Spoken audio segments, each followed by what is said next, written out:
प्रधानमंत्री नरेंद्र मोदी रूस के कजान शहर पहुंच चुके हैं। ये ताज़ा तस्वीरें हम आपको दिखा रहे हैं रूस के कजान से, जहां प्रधानमंत्री नरेंद्र मोदी ब्रिक्स सबसे पहले तो पीएम मोदी की मीटिंग है अलग से प्रेसिडेंट पुतिन के साथ। ब्रिक्स समिट हो रही है कजान रशिया के अंदर। प्राइम मिनिस्टर मोदी जो भारत के हैं वो वहां पहुंच रहे हैं।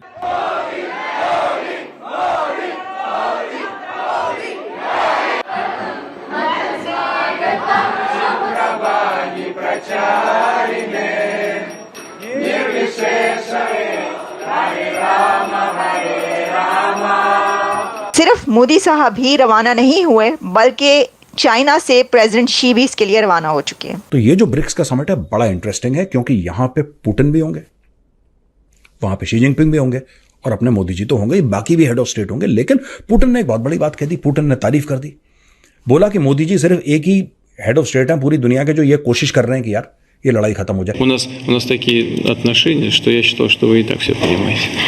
हमारे इतने रिश्ते हैं कि मुझे ऐसा लगा कि आपको कोई अनुवाद नहीं चाहिए।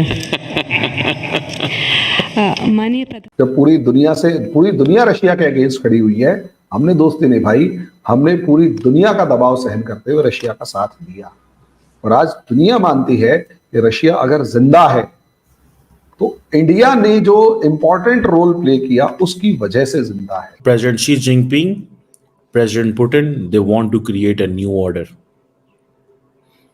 And they cannot create a new order without Indian Prime Minister Narendra Modi or without India. West को ऐसे देखा जा रहा है कि वेस्ट के लिए ये एक थ्रेट है, क्योंकि प्रेसिडेंट पुतिन इस वक्त ये समिट इसलिए करवा रहे हैं कि वो एक वर्ल्ड ऑर्डर को चेंज करना चाहते हैं। नमस्कार दोस्तों, चैनल पर आपका हार्दिक अभिनंदन है। दोस्तों, ब्रिक्स सम्मेलन के लिए आदरणीय प्रधानमंत्री श्री नरेंद्र मोदी जी रशिया पहुंच चुके हैं और दोस्तों उनका रशिया में बहुत ही ज़ोरदार स्वागत हुआ। वहां पर मंत्रोच्चारण राधा कृष्ण के नाम के साथ जो है हरे राम हरे कृष्ण के नाम के साथ उनका स्वागत हुआ वहाँ एयरपोर्ट पर। और दोस्तों उसके बाद जो है एक चर्चा चल रही थी वहाँ के जो राष्ट्रपति पुतिन हैं और मोदी जी के बीच में। तो उन्होंने बोला कि जो हमारे बीच के रिलेशंस हैं वो ऐसे रिलेशंस हैं कि किसी जो दुभाषी की ज़रूरत नहीं है, मतलब जो कन्वर्ट करता है हमारी रशियन को हिंदी में और हिंदी को रशियन में, उसकी ज़रूरत नहीं है। हम कुछ भी कहें लेकिन हम एक दूसरे का भाव जो है समझ जाते हैं। इस तरह का रिलेशन है रशिया और इंडिया का। और इसको सुनकर के मोदी जी भी हंसने लग गए दोस्तों। तो रशिया और इंडिया की दोस्ती अटूट है दोस्तों, काफ़ी दिन से चली आ रही है और इंडिया ने अपनी दोस्ती को पूरा निभाया। अब पाकिस्तानी मीडिया पर रिएक्शन दे रहा है दोस्तों। आइए देखते हैं कि पाकिस्तान के लोगों का, उनकी मीडिया का और उनके एक्सपर्ट्स का इस दोस्ती के बारे में क्या रिएक्शन। में एक बड़ी समिट ब्रिक्स, और ब्रिक्स को होस्ट कर रहे हैं रशिया के प्रेसिडेंट पुतिन। कहा जा रहा है कि क्या पुतिन के लिए ये एक बहुत बड़ी विक्ट्री है, एक बहुत बड़ी जीत है, क्योंकि in the shadow of Ukraine Russia war, जबकि ये कोशिश की जा रही थी वेस्ट की तरफ से कि प्रेसिडेंट पुतिन को आइसोलेट किया जाए, लेकिन ऐसा नहीं किया जा सका क्योंकि इससे पहले भी वहाँ पर कई एक इकट्ठ होते रहे और अभी इस वक्त भी ब्रिक्स 2024 कजान में स्टार्ट होने जा रही है।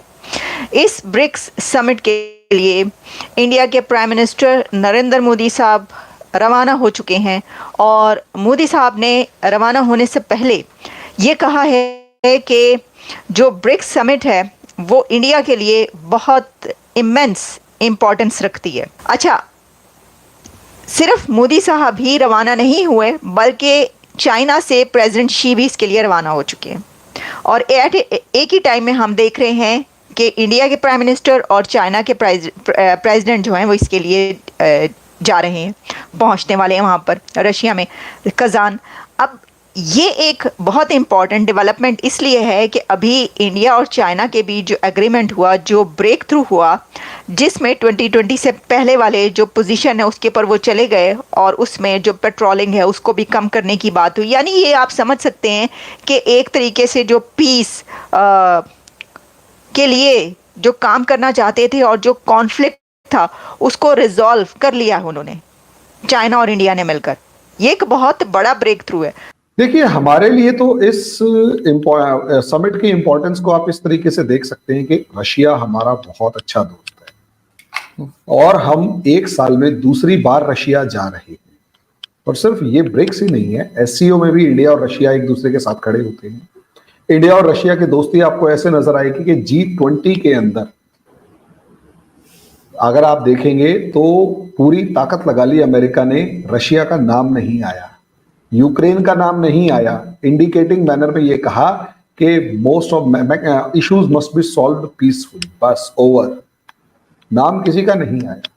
यहां तक स्टेटमेंट G20 के अंदर जब पूछा गया कि आपने रशिया के बारे में कुछ नहीं कहा, तो और बाली में तो G20 वालों ने कहा था, तो डॉक्टर एस जयशंकर ने कहा कि Bali is Bali, Delhi is Delhi. अब आप अंदाजा लगाकर देखिए ना, तो हमारे लिए रशिया और रशिया के लिए हम कितने गहरे दोस्त हैं। इतने एक्सट्रीम सिचुएशन में सोचकर देखिए कि इंडिया के लिए ये समिट अपनी दोस्ती निभाने का कितना इंपॉर्टेंट रहा होगा कि रशिया से इंडिया, एक टाइम ऐसा था जब बांग्लादेश के अंदर आपकी और हमारी लड़ाई हो रही थी, तो अमेरिका आपके साथ आकर खड़ा हो गया था, उसने अपना पूरी की पूरी फ्लीट भेज दी, ब्रिटिश फ्लीट आ रही है। उस टाइम पर रशिया पूरी दुनिया से इंडिया के लिए लड़ चुका था, उसका बदला यूक्रेन वॉर में दिया हमने।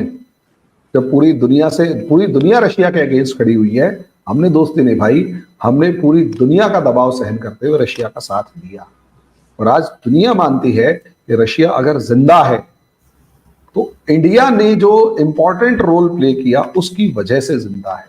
सोचकर देखिए, रशिया का ऑयल इंडिया परचेज करता, उसे इंडिया में नहीं खर्च करता, कंज्यूम करते हम लोग, वो सारे का सारा ऑयल यूरोप को भेज देते। यानी यूरोप ने जो रशिया से ऑयल ना खरीद के रशिया के ऊपर ऑयल एम्बार्गो लगाया था, प्रॉब्लम क्रिएट करी थी, इंडिया ने वो बचाया।